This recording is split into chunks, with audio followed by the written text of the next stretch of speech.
dengan perseteruan dua tokoh agama, dua tokoh ulama, kalau seandainya ditegurnya tidak sesuai dengan porsi dan tempat dan kedudukannya, ini akan menjadi permusuhan jariah. Kenapa? Karena masing-masing punya murid yang fanatik terhadap gurunya. Inzilin nasa manazilahum. Nasihatilah, tegurlah manusia, manazilahum, sesuai dengan tempat kedudukan mereka. Nasihatilah manusia, tegurlah manusia sesuai dengan tempat kedudukan mereka. Kalau kita mau nasihati orang yang punya kedudukan, jangan seperti kita menasihati anak kecil. Jangan seperti kita menasihati orang yang sepadan dengan kita. Kalau seandainya kita menegur, menasihati, tidak melihat jabatan, posisi, kedudukan, yang terjadi bukan menerima nasihat kita, bukan menerima terhadap teguran kita, melainkan menjadi permusuhan. Terlebih-lebih jika seandainya ada tokoh agama, ada tokoh pemerintah, apabila mereka khilaf, mereka melakukan kesalahan, lihat dulu posisi mereka, lihat dulu tempat kedudukan mereka, jabatan mereka, kedudukan mereka. Kalau memang dia mempunyai anak buah, dia mempunyai pasukan, dia mempunyai kekuatan massa, janganlah kita menegur seperti kita menegur anak kecil. Yang terjadi akhirnya menjadi permusuhan. Apalagi kita misalkan mau menasihati tokoh agama, mau menasihati ulama yang khilaf, saat berada di tengah-tengah masyarakat, kita langsung menegurnya dengan keras, dengan tegas di depan umum. Yang terjadi akhirnya nanti permusuhan multi level marketing. Kok bisa disebut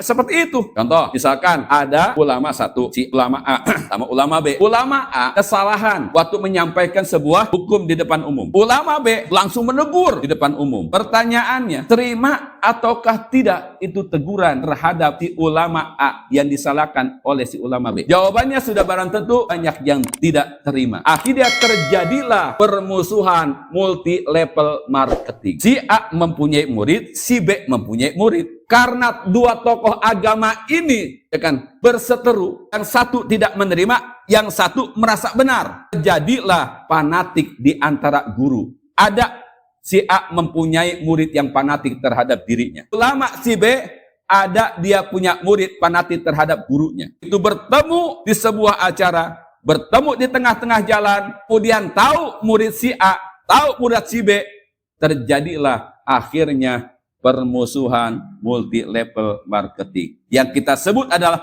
permusuhan jariah. Hati-hati dengan perseteruan dua tokoh agama, dua tokoh ulama. Kalau seandainya ditegurnya tidak sesuai dengan porsi dan tempat dan kedudukannya, ini akan menjadi permusuhan jariah. Kenapa? Karena masing-masing punya murid yang fanatik terhadap gurunya. Begitu ketemu di lapangan, apa bahasanya? Murid siapa dia? Oh, murid si Ustadz A.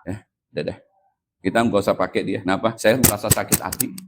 Guru saya seperti itu kan. Kata si B, oh Ustadz Anu, oh yang dulu salah menyampaikan begini dan begitu. Ya udahlah, kita masing-masing aja dah, dia kita. Itu yang namanya permusuhan jariah. Pongkol akhir dosanya ke siapa? Itu ya coba dah. Yang terjadi sekarang oknum-oknum, petinggi-petinggi yang fanatik terhadap kelompoknya. Benar nggak? Sedang pemilihan, pada ribut begini dan begitu. Akhirnya terjadilah pertikaian jariah. Misalkan menegur Pak RT, nyalah-nyalahin di depan umum. Ya Pak RT punya masa. Kurang ngajar RT gue di seperti itu kan, gue kagak terima. Kata RT sebelah, emang RT Anu begini dan begitu. RT Anu juga punya fanatik masanya. Kira-kira permusuhan itu jadi jariah tidak? Jadi jariah. Itulah dosa permusuhan jariah. Naudzubillah min dzalik, insyaallah. Padahal hebatnya kita dihebatin sama Allah. Mulia kita dimuliakan sama Allah. Pintarnya kita dipintarkan sama Allah. Rajin ibadahnya kita digerakin sama Allah. Diberikan kenikmatan kita beramal soleh, diberikan kenikmatan dari Allah.